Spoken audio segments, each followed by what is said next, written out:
Bismillahirrahmanirrahim. Assalamu alaikum, my dear students. How are you? I hope that you all are fine at your home.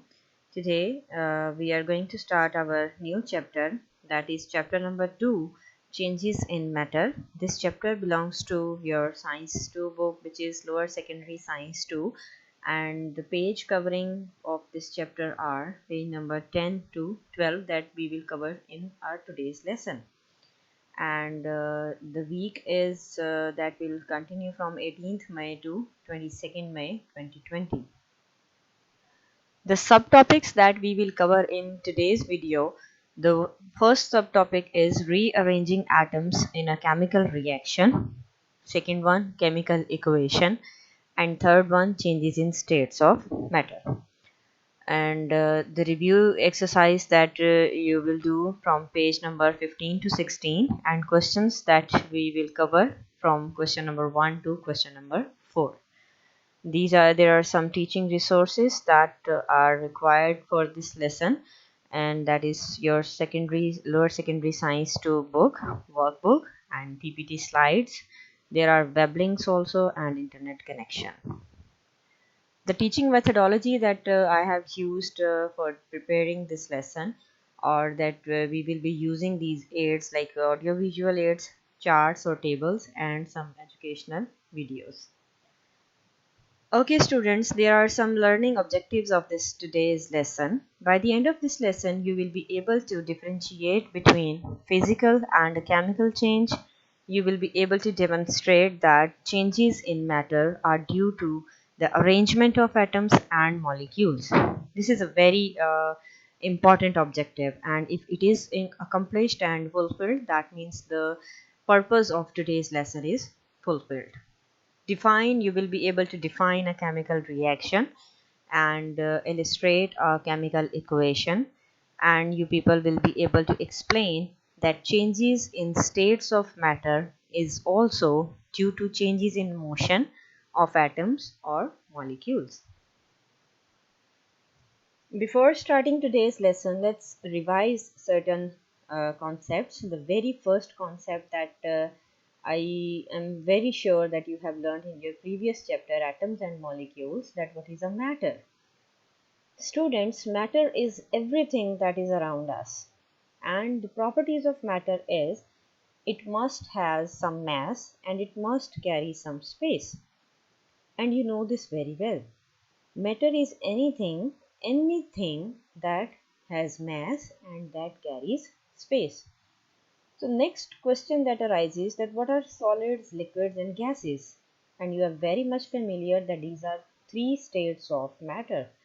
There are other state as well, that is plasma state, but we will focus mainly on these three states in our this chapter number 2. And how can you identify that a substance is solid, liquid or a gas? Think about it and keep answers in your mind that you think that this is the right answer for that how you are going to identify that a substance is a solid or a liquid or a gas. And I am sure that many of the students are preparing their answers that how they can identify solid, liquid, gas. And do you have any idea about chemical change or a physical change? Most of the students will be confusing about chemical and physical change. So these things will be clear in this lesson, inshallah. And the last one, that is what is a chemical reaction.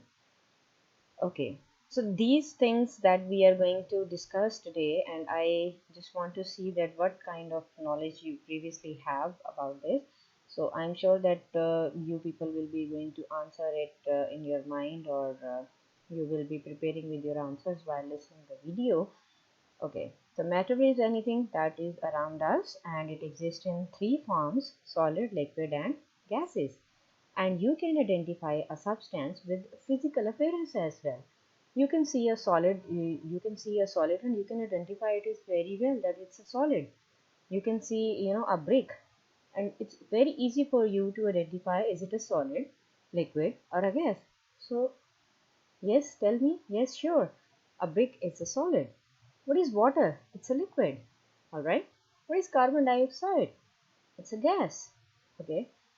So one form of matter converts into another form by the rearrangement of atoms and molecules present in the particular matter, and that is going to be called as a chemical reaction, because when chemical reaction takes place these things happen. Okay, so let's study in detail the very first topic, that is rearranging atoms in a chemical reaction. Students, here you need to listen very carefully and you need to focus on the points that how atoms are going to rearrange. Listen carefully. When chemical reaction occurs, energy is usually taken in or given out. What is a chemical reaction? We will discuss it, okay, in the coming slides. So when it takes place, energy is usually taken in or given out. And when the reactants are mixed, energy is used for breaking up the molecules into atoms. And then third step, the atoms rearrange themselves and then recombine to form the new products. Okay, so might be you are confusing about these 3 points. So have a look on this example. It's an example from your book, that is page number 10, reference page. You can view this diagram on your book. Nitrogen, there is a one molecule of nitrogen here and one molecule of oxygen, and they are going to combine, they are going to react and to form two nitrogen oxide molecules. Look at this diagram very carefully. Firstly, what is happening here? It's a molecule of nitrogen. It is breaking down. Nitrogen molecule is converting into single nitrogen atoms. Similarly, oxygen molecule is converting into single oxygen atoms. And if you focus on the heading or the point, that is energy absorbed for breaking the nitrogen molecules. Okay, energy is being absorbed. So what we have studied over here, that the chemical reaction, when it occurs, energy is usually taken in or given out. So in this example, energy is taken in here. Okay, energy is going to be absorbed for breaking up the molecules, and when they break up, okay, energy given out during the recombination of atoms. So the first point is very much clear, that during a chemical reaction energy is taken in or given out. Here it is taken in and here it is given out, and this is the example of a chemical reaction. So I am sure now this statement is very clear to you, that when a chemical reaction occurs, energy is taken in or given out. And when the reactants are mixed, energy is used for breaking up the molecules. Look here, energy is being used to break up the molecules. So are you clear about the second point as well? Okay, and recombine to form the atoms, then rearrange and recombine to form the products. Look here, nitrogen and oxygen, they are recombining. Here one nitrogen is attached with other nitrogen, one oxygen is attached with other oxygen, but when they break up, they rearrange themselves. Rearrange means they are going to arrange in a different way, and nitrogen is going to arrange itself with oxygen and other nitrogen is going to arrange with other oxygen. One nitrogen atom chemically combines with one oxygen atom to form one nitrogen oxide molecule, and here you can see the product.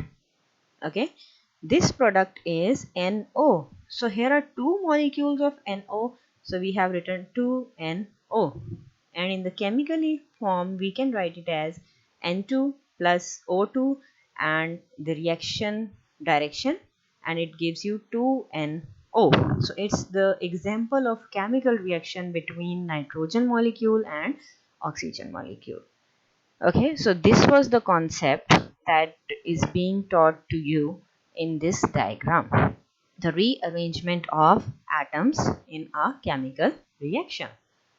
The last point, which is very much interesting and you need to understand it, the amount of energy exchanged with the surrounding. Okay, the amount of energy exchanged with the surrounding, that is equal to the difference between, there are two quantities, And what was that? Amount of energy required to break the molecule and amount of energy released when they recombine. So it's the difference between these two kinds of energy, what energy is going to exchange with the surrounding. So I am sure that now a chemical reaction with reference to energy is clear to you. Look here, another statement. In a chemical reaction, elements of a molecule break down, rearrange, and form new compounds, and it happens vice versa. What does that mean? Means that there is if hydrogen is combining with oxygen and water is formed, it's a chemical reaction. But if the water is breaking to form the oxygen and hydrogen, it is also a chemical reaction. Okay, the elements can combine to form compounds, or compounds can break to form the elements. That both falls in the category of a chemical reaction. Okay, in the chemical reaction there are two very important things. The one are reactants, the elements or the compounds which are going to react, they are called as reactants. And the new thing that is produced by the rearrangement and recombination of atoms and molecules, that is called as products. In this example, carbon and oxygens are the reactants and carbon dioxide is the product. Okay, whenever there is a chemical reaction, a chemical equation is used to describe that reaction. Okay, here you can see hydrogen is going to combine with oxygen and it's forming water. So it's the chemical equation. This kind of statement, or this kind of written material that you are looking up in the slide, that is 2H2 plus O2 and the arrow and 2H2O. This is the representation of a chemical equation. Chemical equation, it has three parts. The one is reactants, the other is product, and the arrow shows the direction of a reaction. That tells you that either hydrogen and oxygen are reactants or water is reactant. So in this statement, or in this chemical equation, you can see that hydrogen and oxygen are reacting and they are forming the product which is water. Okay, so this is a chemical equation which actually describes a chemical reaction. In the chemical equation, you need to remember three things. These are very important points. Please note these 3 points. The very first one is number of each kind of atom before and after the chemical reaction is equal. Okay, means there is no change in the number of atoms. If you see 2 and 2, you know the very you know very well about the subscript and the reading, that how you are going to understand this statement. In the previous chapter you have studied it very well. 2 twos are 4. There are 4 hydrogen atoms and 2 oxygen atoms.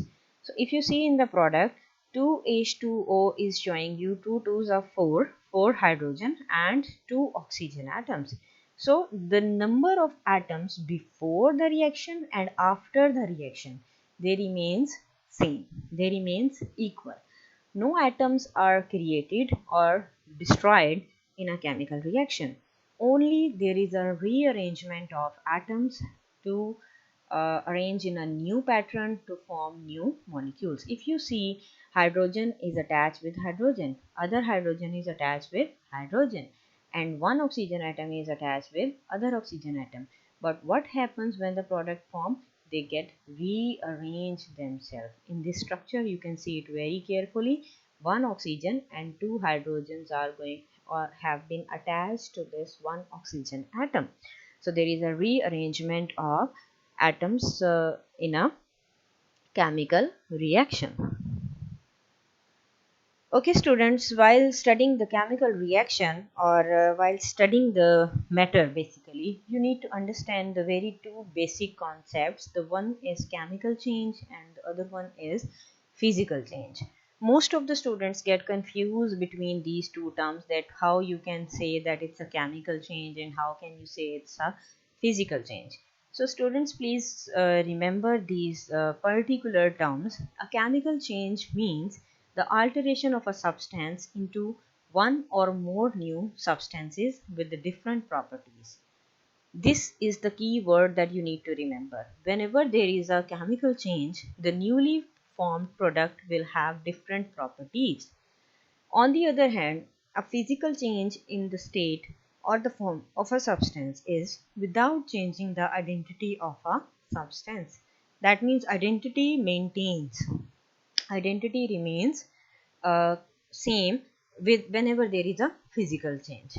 Okay, so this is the main difference between a chemical change and a physical change. There are some pictures that I have selected for you to understand the concept. If you see the very first picture, okay, you can see a glass or vase here. It's the broken one, and you can see a cone over here and then a twisted cone. Okay, these are the physical changes. In the physical changes, you have seen that change in state without losing or without changing the identity of a substance. And if you see, the glass remains glass, but the physically they look different, but with the property they remain the same. Look in this, there is a tablet, and this one is the crushed tablet. So change in size, shape or form, it is also a physical change.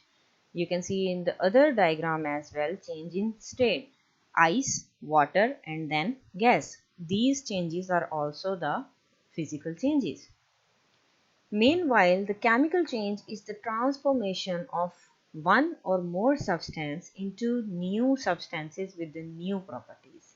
Okay, if you see these three pictures, then I am sure that you are clear about what a chemical change is and what a physical change is. Okay, see this one metal piece, the very clue one first picture.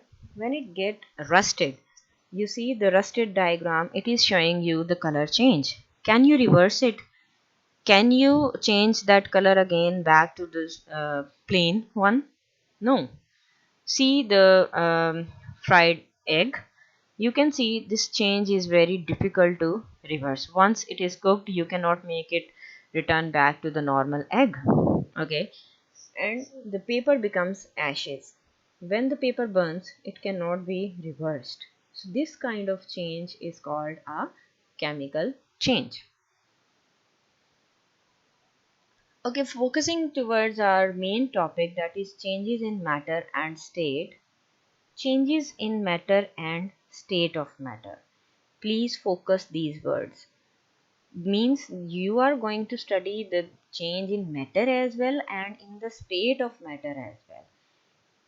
And let's discuss a very simple example. It's a burning candle.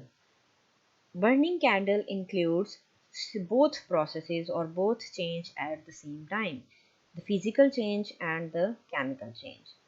Burning of candle produces smoke and a new product is formed.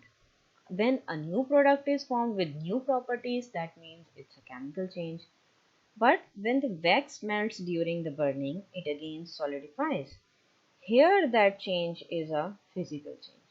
So there are certain changes or certain daily life examples that depicts both changes at the same time, physical change and the chemical change as well. Like burning of the wood, it also relates with the same example, that it converts into the coal with chemical change, and there is a physical change as well. When you digest the food, when you eat something, physically you are chewing it and moving it, and then it's going into your body, but chemically there are certain reactions taking up place which is going to convert your food into smaller pieces. So digestion and eating chocolate is also an example of simultaneously processes that physical and chemical changes occur at the same level or at the same time. And another daily life example is the burning sulfur. When the sulfur is a non-metal, when it gets burns with the oxygen, then it's produces sulfur dioxide ashes or sulfur dioxide gas. Moving towards the main topic, that is changes in state. Changes of state are physical changes in matter, and they are reversible changes that do not involve changes in matter's chemical makeup or chemical properties. The change that you study in matter, that converts or that goes towards the chemical makeup change. But when you study the change in state, it only involves the physical change in matter. Okay, I know that you people will be confusing about these things, but you need to get focused and listen very carefully. Whenever you study the state change, these are only physical changes. But when you study change in matter, it involves the chemical makeup also, changes of chemical makeup as well. Okay, a change in state of matter involves a change in the motion of its particles. And common changes of states include the following processes like melting, freezing, sublimation, condensation, and vaporization. These processes we will cover in our coming lecture, and keep it in your mind that heat causes a burning candle to undergoes both changes in matter and in state simultaneously. Okay, heat is actually involved. When a candle burns, it goes in change in matter and in change in state simultaneously. You can see in this diagram very carefully that there is a wax material that actually melts and then solidifies, and then you can again melt it. Okay, and the flame over here, it actually converts into, whenever the candle burns, it produces a gas which is carbon dioxide, and that shows a chemical change, or the production of a carbon dioxide gas shows the chemical reaction as well. For keeping to keep in mind that how the three states of matter behave differently, the scientists have come with a theory, and the two major points of this theory is all matter is made up of atoms and molecules, and they are said to be in a constant motion. Okay, there are three states: solid, liquid, and gas. And in these three states, the atoms are said to be in a constant motion, the very first point. And second point, the scientists say that arrangement and motion of atoms and molecules are different in three different states. Like this motion and the arrangement are different in solids and different in liquids and different in gases. Let's study them one by one. See the properties of solids. In solids, the atoms and molecules are very tightly packed and closely packed to each other in a very regular pattern. You can see here a cube in the diagram, and it's a solid placed. Okay, whenever you put a solid in a beaker or in something, it actually keep its surface, or it keep its shape. It maintains its shape. It doesn't change its shape. Okay, uh, they carry the fixed positions, only vibrations at their own positions. In the solids, the molecules are very tightly packed, they cannot leave their places, so they only vibrate on their own positions. And due to this category, or due to this property, I must say, they have a very definite shape and very definite volume. And if the heat is given to solid particles, they gain energy and vibrate more speedily, as heat actually break the heat involves, or energy is gained by the molecules, and they start vibrating very speedily and very fastly, and they start converting into another state of matter that is called as liquids. Here are the web links that I have mentioned in the same slide.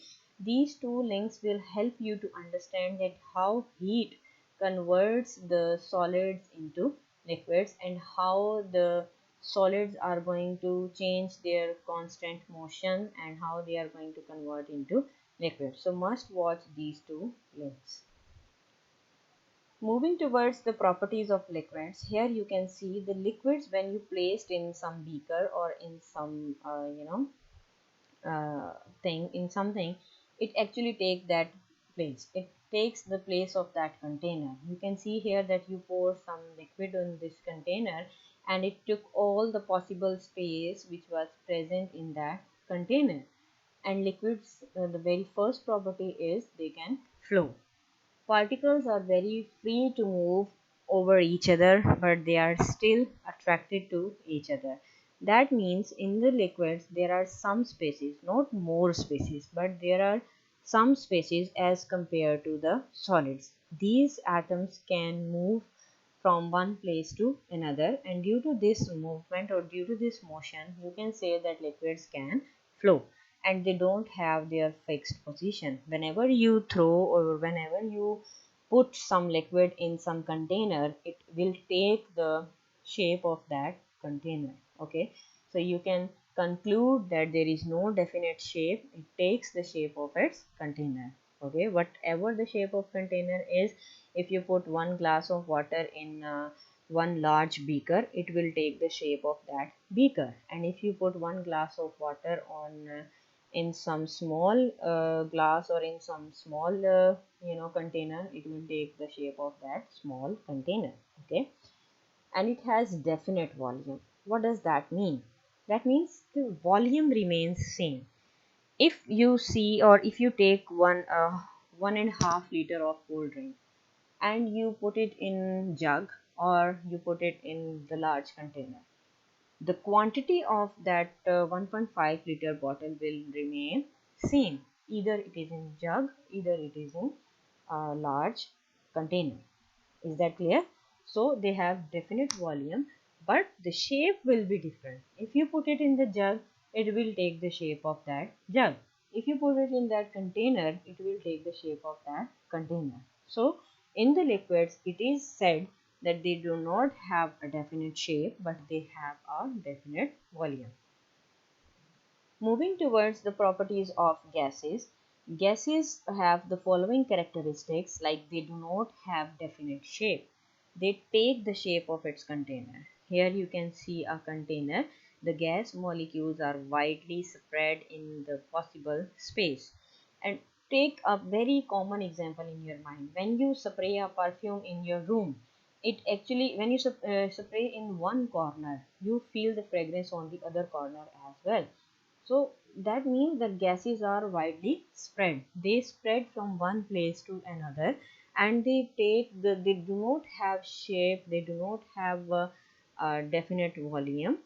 Okay, whatever the volume of container is, it will occupy in that much volume. Okay, particles move in a random motion with little or no attraction to each other, and the gases are highly compressible. That you can compress the gas molecules just because they have much spaces in between their atoms and molecules.